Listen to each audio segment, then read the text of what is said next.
नमस्कार, मैं हूं पवन त्यागी। भारतीय जनता पार्टी के 3 राज्यों में जो सरकार बनाने की कवायद चल रही है उसमें छत्तीसगढ़ का तो फैसला हो गया है और वहां आपको बता दें विष्णुदेव सहाय जो एक आदिवासी चेहरा हैं, प्रदेश के अध्यक्ष रह चुके हैं, उनका नाम विधानसभा के चुनाव होने के बाद जो विधायक दल की बैठक हुई है उसमें घोषणा हो गई है। और आपको बता दें कि छत्तीसगढ़ में सीएम के रूप में विष्णुदेव सहाय शपथ लेने वाले हैं। संभावना जताई जा रही है कि सोमवार या मंगलवार में शपथ ग्रहण समारोह हो सकता है। बाकी 2 राज्यों में सबसे ज्यादा नजर अगर कहीं है तो वो राजस्थान को लेकर है, क्योंकि राजस्थान में पहले ही दिन से जिस तरह की तनाव देखने को मिला, वहां वसुंधरा राजे सिंधिया को हमने देखा कि चुनाव के रिजल्ट आने के बाद भी वो जिस तरह से विधायकों से मिली, फिर कुछ विधायक उनके घर आए, उसके बाद ये कहा जाने वाला लगा कि शायद ये जो है बीच में दिक्कत पैदा हो सकती है। और इसीलिए राजनाथ सिंह जैसे बड़े कद के नेता, यानी कि जो संगठन के अध्यक्ष रहे हों पूरे के, वो उनकी राजस्थान में पकड़ भी है और उनके सामने तो कोई बोलने वाला है नहीं, क्योंकि एक राजपूत नेता के रूप में भी हैं, वो जाने जाते हैं और उनका मान सम्मान इसीलिए है और वो उनको पर्यवेक्षक के रूप में रखा गया है। तो विधायक दल की बैठक कब होगी, अब इस पर नजर है कि राजस्थान में और मध्य प्रदेश के विधायक दल की बैठक कब होगी। तो सूत्र जो हैं उनके अनुसार ये बताया जा रहा है कि दोनों प्रदेशों में, छत्तीसगढ़ और राजस्थान, विधायक दल की बैठक सोमवार को होने वाली है।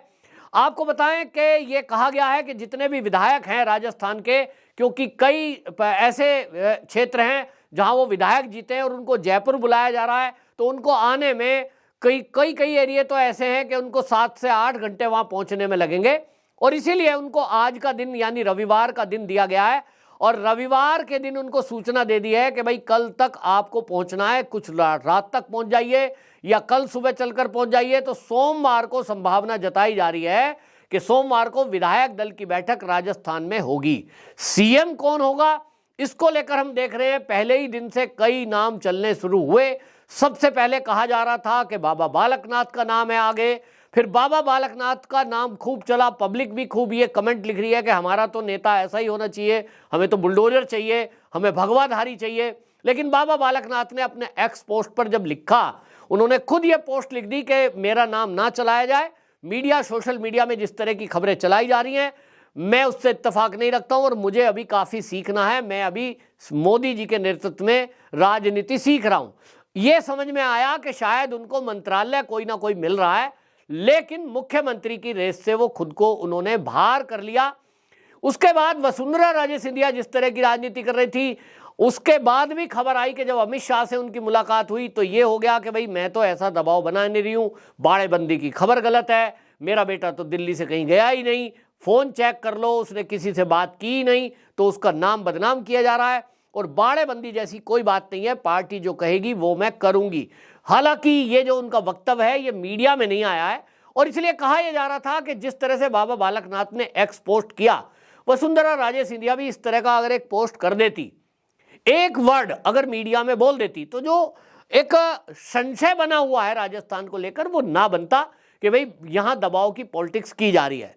अगर सीएम चेहरे की बात करें तो मैं पहले दिन से कह रहा हूं कि संघ के कुछ अधिकारियों का अगर इशारा है तो वो ओम माथुर को लेकर आ रहा था, लेकिन अब नया एक और नाम सामने आ रहा है और ये जब तक आते रहेंगे जब तक विधायक दल की बैठक के बाद नाम फाइनल ना हो जाए। ऐसा इसलिए है कि लोग कयास लगाते हैं। मेरे पास भी जो संघ मंडली के लोग हैं, संघ के परिचित लोग हैं, कुछ पुराने पत्रकार हैं जो संघ को भी कवर करते हैं, उनका कहना था कि ओम माथुर वहां प्रचारक रहे हैं और ओम माथुर की पकड़ पूरे राजस्थान के नेताओं पर है, तो उनको सीएम बनाया जा सकता है। ये जो खबरें चल रही थी बाबा बालकनाथ, देखिए वो एक तरह से अब उन्होंने ही अपने को अलग कर लिया। वसुंधरा राजे सिंधिया को पार्टी आला कमान इस बार रिपीट नहीं करना चाहता, क्योंकि पिछली बार भी उनका काफी विरोध हो रहा था। अब इसमें फिर कौन, तो नाम चल रहा था वहां सबसे ज्यादा कि भाई दिया कुमारी हो सकती है क्या, राजवर्धन राठौर हो सकता है क्या, इस तरह के कुछ नाम कयास चल रहे थे। लेकिन अभी एक नया नाम मेरे सामने आया है, वो है सुनील बंसल का। सुनील बंसल की दावेदारी इसलिए जताई जा रही है, एक बात बताई जा रही है, कुछ इशारा ऐसा मिला है कि सुनील बंसल राजस्थान में ये जो सारे विवाद है इनको देखते हुए एक ऐसा व्यक्ति चेहरा हो सकता है जो राजनीति में माहिर माने जाते हैं। उत्तर प्रदेश के चुनाव में आपको बताएं कि उनको जिम्मेदारी दी गई थी, तो 80 लोकसभा की सीटें हैं। उन 80 लोकसभा सीटों में 73 सीटें ये सुनील बंसल के नेतृत्व में जीती गई। और सुनील बंसल वो नाम है जिसका बैकग्राउंड आरएसएस का है, अखिल भारतीय विद्यार्थी परिषद का है। और आपको देखेंगे कि जो भी नेता पिछले दिनों कहीं ना कहीं अखिल भारतीय विद्यार्थी परिषद से रहे हैं, उनका जो परफॉर्मेंस है, अगर वो राजनीति में भी आए हैं तो वहां बहुत बढ़िया है। खुद अमित शाह एबीवीपी से आए हुए हैं और अभी एबीवीपी के अधिवेशन में दिल्ली में उन्होंने खुद भी बोला कि मैं जब यहां खड़ा हूं तो मैं कभी पीछे बैठता था और आज मैं मुख्य अतिथि के रूप में हूं। ये भारतीय जनता पार्टी और संघ में संभव है। तो सुनील बंसल एक नया नाम आ रहा है। और आपको सुनील बंसल के बारे में अगर मैं बताऊं तो 1989 में राजस्थान में वो यूनिवर्सिटी के महासचिव रहे हैं। 1990 में यानी महासचिव होने के 1 साल बाद ही आरएसएस के वो प्रचारक बन गए थे और प्रचारक के तौर पर जो शुरुआत थी वो भी राजस्थान से की। तो राजस्थान के संघ के अधिकारियों पर पकड़ है, अखिल भारतीय विद्यार्थी परिषद में रहे इसलिए छात्र नेताओं पर पकड़ है, युवाओं पर पकड़ है। और आपको बता दें कि जैसा मैंने कहा कि पार्टी का पकड़ होने के कारण आपको बता दूं कि संघ का जो प्रचारक रह लेता है, एबीवीपी में रह लेता है, तो उसको छात्र से बात कैसे करनी है ये भी पता है, युवाओं को कैसे जोड़ना है ये भी पता है, संगठन पे पकड़ कैसे बनानी है वो उन्होंने उत्तर प्रदेश के पिछले चुनाव में करके दिखाया। और 2014 में जैसा मैंने रिकॉर्ड बताया उनका कि 80 में से 73 सीटें जो बीजेपी ने जीती, कहीं ना कहीं उसके पीछे उनकी मेहनत दिखाई दे रही है। तो ये एक नाम आता हुआ दिखाई दे रहा है। वहीं आपको बता दें कि इसमें जिस तरह की बातें हो रही थी, प्रहलाद पटेल नाम आ रहा था और ज्योतिरादित्य सिंधिया और ऋति पाठक, ये 3 नाम आ रहे हैं मध्य प्रदेश से कि मध्य प्रदेश में इनमें से कोई सीएम हो सकता है। तो मैंने आपको पहले भी बताया था ज्योतिरादित्य सिंधिया का नाम लगभग फाइनल मेरे हिसाब से है, क्योंकि केंद्र में वो जब बनाए गए थे मंत्री उसके बाद उनसे जेपी नड्डा मिले, उनसे मोदी जी की मुलाकात भी हुई और अमित शाह की मुलाकात भी हुई थी चुनाव के पहले। चुनाव के बाद ये देखा जा रहा है कि किस तरह से एक चेहरा ऐसा हो जो सबको साथ लेके चले और उसके अंदर युवाओं को जोड़ने की बात भी हो।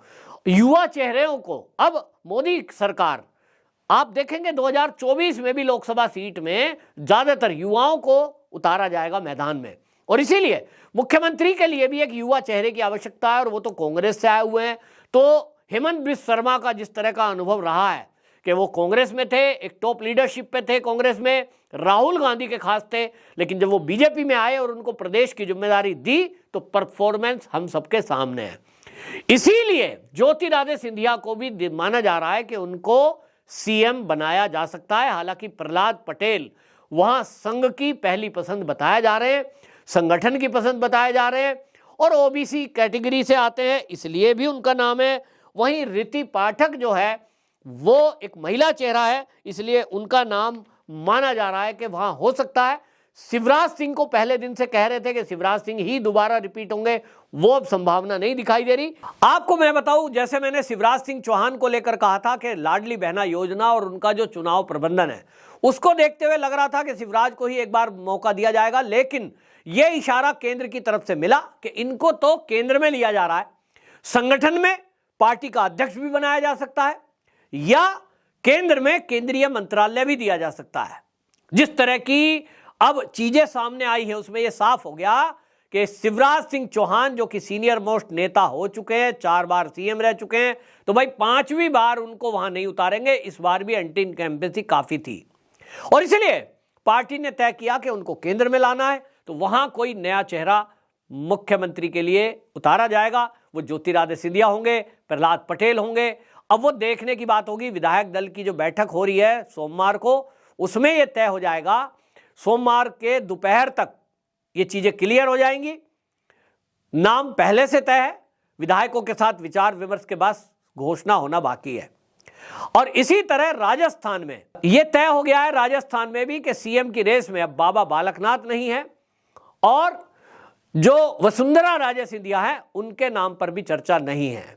जैसे मैंने बताया कि राजस्थान में भी या तो ओम पाठक हो सकते हैं या सुनील बंसल भी ये नाम घोषित होकर आप सबको चौंका सकते हैं, जैसा मैंने बताया। तो वाकई में ये जो विधायक दल की बैठक है, अब बस केवल उन 2 राज्यों के लिए सबकी नजर रह गई है। सबको आदेश दे दिया गया है विधायक दल की बैठक के लिए। आपको बता दें कि जो पर्यवेक्षक तय किए गए हैं वो रविवार को ही भोपाल पहुंच जाएंगे। जो मध्य प्रदेश के पर्यवेक्षक हैं मनोहर लाल खट्टर, और उनके साथ में ओबीसी मोर्चे के, राष्ट्रीय मोर्चे के लक्ष्मण हैं, राष्ट्रीय सचिव आशा लाकड़ा हैं, ये रविवार में ही पहुंच जाएंगे ऐसा बताया जा रहा है। और इसी तरह जयपुर में भी राजनाथ सिंह रात को ही पहुंचकर वहां लोगों से बातचीत शुरू कर देंगे। सोमवार को विधायक दल की बैठक का नाम सामने आ जाएगा, ये पूरी संभावना जताई जा रही है। कुल मिलाकर के कोई जो अभी तक खबरें आ रही थी कि आपस में टूट हो सकती है, ये नाराज है, ये फलाना है, वो सब चीजें अब आप देखेंगे मध्य प्रदेश हो या राजस्थान, यहां भी आपको दिखाई देगा कि सर्वसहमति से आपको सीएम का नाम दिखाई देगा। यही भारतीय जनता पार्टी की खूबसूरती है कि कोई गुस्सा नाराजगी भी यदि है तो वो आपको अंदर अंदर दिखाई देगी, बाहर आपको नहीं आएगी। वसुंधरा राजे सिंधिया जिस तरह से एटीट्यूड कर रही थी वो सबके सामने है, लेकिन पार्टी किसी के दबाव में नहीं आ रही है, पार्टी शीर्ष किसी के ब्लैकमेलिंग में नहीं आ रही है, ये बिल्कुल स्पष्ट पार्टी शीर्ष ने कर दिया है। वंदे मातरम।